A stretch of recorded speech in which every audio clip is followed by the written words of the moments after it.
जातीय जनगणना पर तिनक हुए ओपी राजभर, अखिलेश यादव और तेजस्वी ने याद दिला दी हैसियत। बिल में छुपने के लिए मजबूर हो गए मंगरू चाचा, कहा हो गई गलती।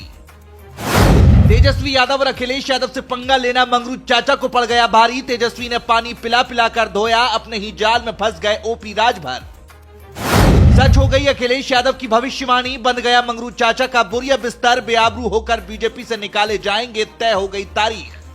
अगर किसी नेता को बड़बोलेपन का अवार्ड दिया जाना हो तो वो अवार्ड ओपी राजभर को ही जाएगा। ओपी राजभर के दिन की शुरुआत झूठ बोलने से होती है और अगर रात तक वो झूठ ना बोले तो नींद तक नहीं आती है।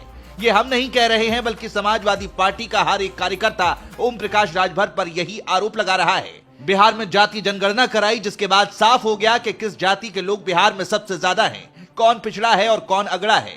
लेकिन जैसे ही बिहार सरकार ने जनगणना करवाई, ओम प्रकाश राजभर ने धनिया बोना शुरू कर दिया। लंबे वक्त से ओम प्रकाश राजभर जातीय जनगणना की मांग उत्तर प्रदेश में कर रहे थे, लेकिन अब जब वो भारतीय जनता पार्टी में शामिल हो चुके हैं तो जातीय जनगणना वो भूल गए हैं और जो जातीय जनगणना कर रहा है उस पर ही अब निशाना साध रहे हैं। कुछ दिनों पहले उत्तर प्रदेश विधानसभा में अखिलेश यादव ने ओम प्रकाश राजभर से कहा था कि वक्त रहते घर लौट आना। इतना ही नहीं, अखिलेश ने यह भी कहा था कि जातीय जनगणना पर आप किसके साथ हैं, तो ओम प्रकाश राजभर ने अखिलेश के साथ होने की बात कही थी। लेकिन सत्ता में आने के बाद ओम प्रकाश राजभर के सुर एकदम से बदल गए।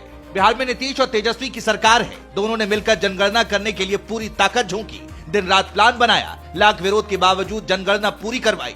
लेकिन अब जब जनगणना के आंकड़े आ गए तो ओम प्रकाश राजभर ने उन आंकड़ों पर ही सवाल उठा दिए। उन्होंने जनगणना को ही गलत बता दिया और सवाल उठा दिए।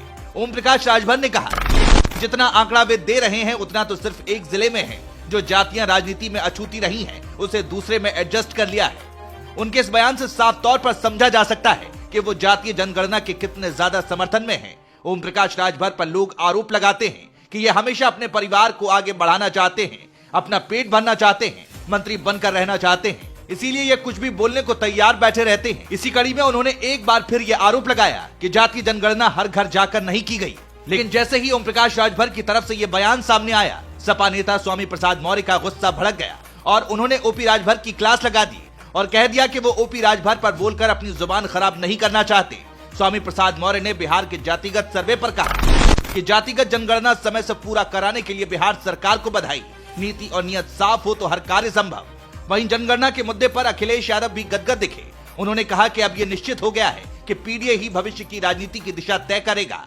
बिहार सरकार ने राज्य में कराई गई जाति जनगणना के मुताबिक बिहार में 36% अत्यंत पिछड़ा, 27% पिछड़ा वर्ग, 19% से थोड़ा ज्यादा अनुसूचित जाति और 1.68% अनुसूचित जनजाति की जनसंख्या बताई गई है। जातीय जनगणना पर सवाल उठाने वाले ओपी राजभर के बारे में आप क्या कहना चाहेंगे, कमेंट में बताएं।